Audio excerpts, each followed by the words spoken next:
विनय हाँ भाई, विनय भाई। आपसे तो दो सवाल है।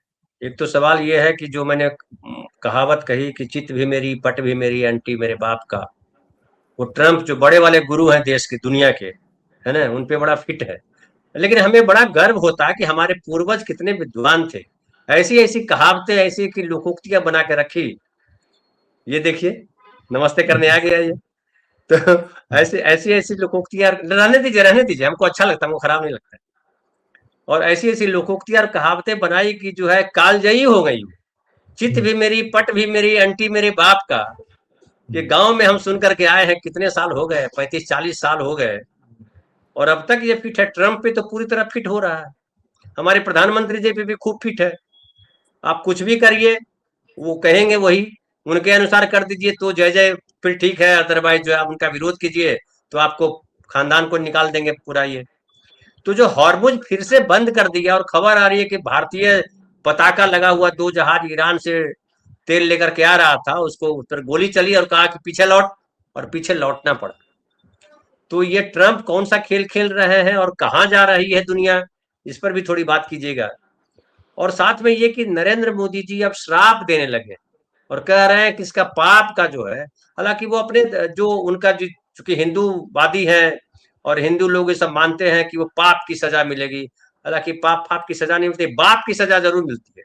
जो आपने आपके बाप ने किया है वो बच्चों को भुगतना पड़ता है। पाप की सजा तो मुझे नहीं पता है। आप इसको किस तरह से देखते हैं? ये रुदन जो है, जो ये रुदाली है, इसका कोई अर्थ है क्या?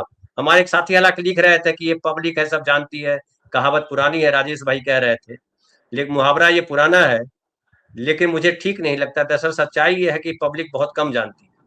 हाँ, कम जानती है, लेकिन क्या होता है कि पब्लिक जानती है, बोले भले नहीं। राजा नंगा था, पूरी पब्लिक जान रही थी कि राजा नंगा है, किसी ने कहा नहीं।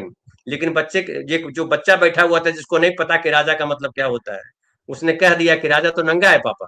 तो राजा अगर गैरतमंद होता है, राजा अगर जिम्मेदार होता है, राजा अगर समझदार होता है, तो इस बात को भांप लेता है कि हमारे जो चाटुकार है हमको नंगा करके मजे ले रहा है। क्या कहेंगे विनय भाई?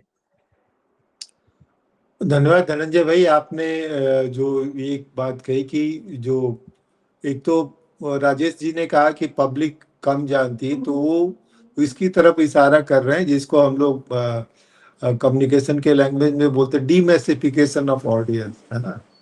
तो पब्लिक के अंदर कई पब्लिक होती है, कई लेयर्स होते हैं, तो और सबकी समझदारी जो है, सब मैसेज को अलग अलग ढंग से डिकोड करते हैं, है ना। और दूसरी बात जो जहां तक आपने ट्रम्प महोदय की कही, तो ट्रम्प जो है वो अपने एक डिजाइन पे चल रहे हैं, है ना।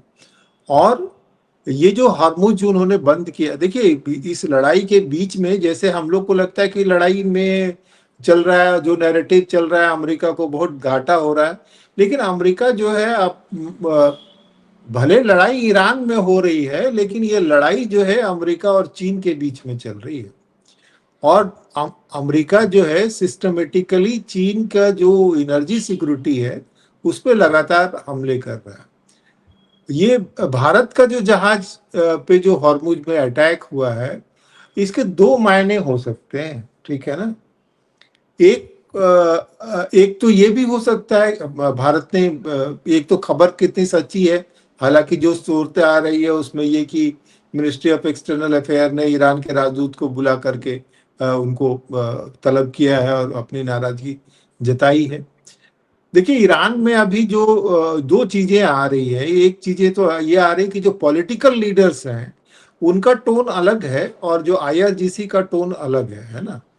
तो ये जो ऑफ लेट जो खबरें आने लगी है, वो ये भी खबरें आने लगी है कि अमेरिका इस चीज को एक्सप्लॉइट करने की कोशिश कर रहा है कि ईरान की जो बसीज है या जो वहाँ की उनकी जो सेना है और जो आईआरजीसी है, और आईआरजीसी में भी जो लिबरल्स हैं और जो हार्डलाइनर्स हैं, उनके बीच में क्या स्थिति है। क्षति तो वहां बहुत हुई है, लेकिन वहां अभी भी जो है कोई शांति की बात अमेरिका के टर्म्स पे नहीं कर सकता है, क्योंकि उसका ना केवल पॉलिटिकल कैरियर खत्म होगा बल्कि उसकी जिंदगी भी खत्म होगी, क्योंकि इतना ईरान ने नुकसान झेला है। दूसरी बात ये कि जो हॉर्मुज हॉर्मुज को लेकर के जो है कई तरह के जो खींचतान जो है वो लगातार चल रही है। एक चीज निश्चित तौर पे जान लीजिए कि ये युद्ध जो है अभी खत्म नहीं हुआ, ये युद्ध चल रहा है। इसके अलग अलग फेजेज होंगे, और चूंकि अमेरिका के बहुत सारा जो असला था वो समाप्त हो गया, उसके जो शॉर्ट टर्म ऑब्जेक्टिव्स हैं जो वो साथ में चल रहे हैं। बाकी चीन और रूस किस तरह से ये करेगा, रूस अभी बहुत खामोशी से इंतजार कर रहा है। देखिए, हम लोगों ने शुरू में ही कहा था कि इसमें सबसे सबसे मजे में रूस है, ठीक है ना। अभी यूक्रेन की कोई चर्चा नहीं हो रही है। यूरोप के ऊपर इतना लगातार दबाव पड़ रहा है कि कब वो रूस से तेल लेना शुरू कर देगा पता नहीं, क्योंकि उसको अब अमेरिका से भी तेल लेने की जरूरत पड़ रही है। और इस पूरे हंगामे में जो है अमेरिका का जो शेल ऑयल है उसकी प्राइस जो है वो इंटरनेशनल ऑयल प्राइस के आसपास आ गई है। तो थोड़ी जैसे भी हो अमेरिका, $3-4 का अंतर है, $3-4 का अंतर। हाँ, $3-4 का अंतर है, लेकिन उपलब्ध होना के भी एक समस्या हो गई है ना। यूरोप के हम्म, लिए समस्या ये है कि अवेलेबल ही नहीं हो रहा है। $3-4 का अंतर तो है, वो तो है ही, ठीक है ना। तो वो है। और अभी देखिए कि जो अमेरिका है, अमेरिका ने क्यूबा के ऊपर जो सख्ती शुरू कर दी है, क्योंकि वहां से भी उसको तेल मिलता था, वेनेजुएला से पहले ही से कट कर चुका है। गल्फ जो है उसमें प्रॉब्लम है। तो ये अभी जो गल्फ में बहुत फ्लूइड स्थिति है, और भारत के जहाजों पे आक्रमण का वो भी एक ये है कि जो बैकडोर डिप्लोमेसी चल रही है, जिसमें इंडिया और यूएई के बीच में काफी बातचीत हो रही है। और आप एक चीज ध्यान में रखिए कि जो पश्चिमी एशिया में जो है इजराइल और यूएई, इनके बीच में रिश्ते जो हैं वो काफी जो मजबूत है बैकडोर से, चाहे टेक्नोलॉजी के लेवल पे हो, चाहे, क्योंकि यूएई एक ऐसा देश है जिसने अपनी इकोनॉमी को डाइवर्सिफाई बाकी गल्फ के देशों से ज्यादा किया है। वो सिर्फ ऑयल पे डिपेंडेंट नहीं है।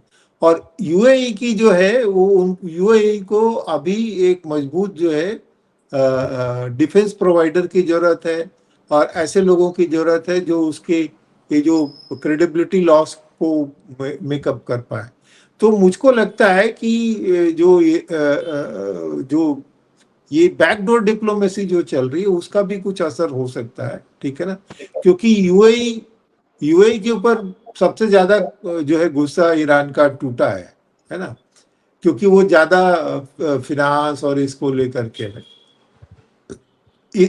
इजराइल जो है अभी बिल्कुल ही जो है, आप ये मान करके चलिए कि इजराइल अमेरिका के दबाव में कोई काम नहीं कर रहा है। इजराइल अपनी सुविधा के हिसाब से काम कर रहा है, और इजराइल की नज़र जो है वह उस खित्ते में जो तेल और गैस की उपलब्धि है वो वाली जमीन पे ज़्यादा से ज़्यादा कब्जा करने की है। लॉन्ग टर्म में ये लोग ऐसा ना करें कि गल्फ को ही जो है उसकी उसकी महत्ता को कम कर दें उस पर, क्योंकि बेन गुरियन कैनाल की बात हो रही है, ऑयल पाइपलाइन की बात हो रही है, ये तमाम चीजें एक साथ चल रही। तो एक ढंग से समझिए कि पूरा रीसेट चल रहा है इस इलाके में, है ना जी जी।